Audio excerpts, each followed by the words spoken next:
আসসালামু আলাইকুম। সবাই আশা করি ভালো আছেন। আজকে আমি লইটা শুটকি দিয়ে পুঁই শাকের ফল রান্না করব। আশা করি আজকের এই রেসিপি আপনাদের কাছে ভালো লাগবে। রেসিপি ভালো লাগলে লাইক কমেন্ট শেয়ার করবেন, আর কেমন হয়েছে কমেন্ট করে জানাবেন। এই রেসিপিটি কিন্তু আমার কাছে অনেক ভালো লাগে। এটা আমার আম্মু রান্না করে, অনেক মজা হয়। আমি আমার আম্মুর কাছ থেকেই শিখেছি। আমার কাছে অনেক ভালো লাগে। আপনারা একবার হলেও ট্রাই করবেন, আর কেমন হয়েছে কমেন্ট করে জানিয়েন। তো চলুন ফুল রেসিপি দেখে নেওয়া যাক। প্রথমে একটা কড়াই নিয়েছি আর দিয়ে দিয়েছি তেল। তেলের পরিমাণটা আপনারা বুঝে দিবেন, কম বেশি আপনারা যেরকম খান। দিয়ে দিচ্ছি লইটা শুটকি। এই শুটকিগুলো আমি কেটে হালকা গরম পানি দিয়ে ধুয়ে পানি ঝরিয়ে নিয়েছিলাম। আর শুটকি অবশ্যই ভালোভাবে ধুয়ে নেবেন। এখন আমি এই শুটকিটা খুব ভালোভাবে ভেজে নেব।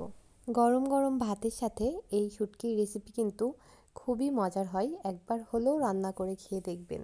দেখতেই পাচ্ছেন আমি চুলার আঁচটা মিডিয়ামে রেখে শুটকিগুলো ভালোভাবে ভেজে নিয়েছি।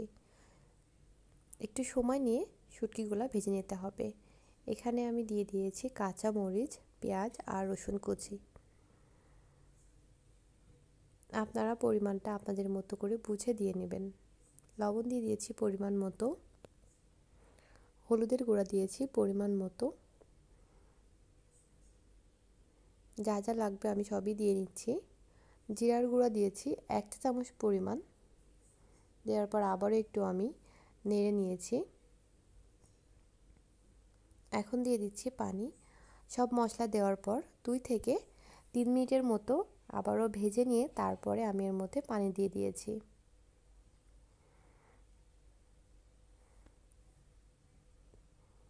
এই রান্নাটা কিন্তু লাউয়ের পাতা বা লাউ শাক, পুঁই শাক, মিষ্টি কুমড়া যে শাকটা হয় বা সবুজ শাক, এগুলা দিয়ে কিন্তু অনেক বেশি মজার হয়। আমার আম্মু মাঝে মাঝে এই রান্নাটা করে, আমার কাছে অনেক বেশি ভালো লাগে। আমি প্রায় সময় আম্মুকে বলি এই সবজি রান্নাটা করার জন্য শুটকি দিয়ে। তো আম্মু রান্না করে দিয়েছিল, আর আম্মুর কাছ থেকেই রান্নাটা শেখা। আপনারা একবার হলেও ট্রাই করে খেয়ে দেখবেন। অনেক সময় মাছ মাংস খেতে খেতে কিন্তু আর ভালো লাগে না, তখন এই শুটকির রেসিপিটি আপনারা ট্রাই করতে পারেন। যারা শুটকি খান না তাদের কাছেও ভালো লাগবে, কারণ এই শুটকিটা কিন্তু আমি খুব ভালোভাবে ভেজে নিয়েছি। শুটকি ভেজে নেওয়ার কারণে কিন্তু শুটকির গন্ধটা অনেক গুণই কমে যায়। আমি এখন পুঁই শাকের ফল দিয়ে দিয়েছি। আপনারা চাইলে কিন্তু পুঁই শাক দিয়ে রান্না করতে পারেন। আমরাও রান্না করে খাই। যখন যেটা হাতের কাছে থাকে, যেই সবজিটা থাকে সেটা দিয়ে কিন্তু রান্না করতে পারেন। আমি কিন্তু আর এক্সট্রা পানি দিইনি। শুটকির মধ্যে যে পানিটা দিয়েছিলাম সেই পানির মধ্যেই কিন্তু পুঁই শাকের ফল দিয়ে দিয়েছি। আর আস্তে আস্তে দেখছেন শুকিয়ে যাচ্ছে। এখানে কিন্তু কোনো ঝোল রাখা যাবে না, একদমই ভুনা হয়ে যাবে। এটা খেতে আসলে খুবই মজার হয়। একবার হলো ট্রাই করেন। আপনারা চাইলে কিন্তু সেহরিতে খেতে পারেন।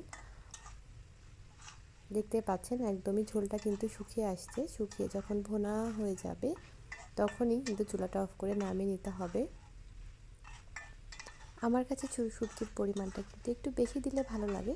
আপনাদের কাছে যেমন ভালো লাগে সেভাবে রান্না করে নেবেন। যদি চান শুটকির পরিমাণটা একটু কম দিবেন সেই ক্ষেত্রে দিতে পারেন। আমার কাছে মনে হয় একটু বেশি দিলেই ভালো লাগে, কারণ আমি শুটকি খেতে পছন্দ করি। আর এখানে আমি লইটা শুটকি দিয়েছি। আপনারা চাইলে অন্য শুটকি দিয়েও রান্না করতে পারেন, সেটা আপনাদের ইচ্ছা। দেখতে পাচ্ছেন ঝোলটা কিন্তু একদমই শুকিয়ে গেছে। আর এই পর্যায়ে খুব ভালোভাবে নাড়তে হবে, না হলে নিচে লেগে যেতে পারে বা পুড়ে যেতে পারে, তখন কিন্তু আর খেতে ভালো লাগবে না।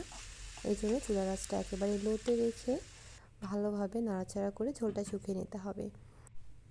দেখতেই পাচ্ছেন হয়ে গেছে। গরম গরম ভাতের সাথে কিন্তু খেতে খুবই মজার হয়। আশা করি বানিয়ে খাবেন, আর কেমন হয়েছে কমেন্ট করে জানাবেন।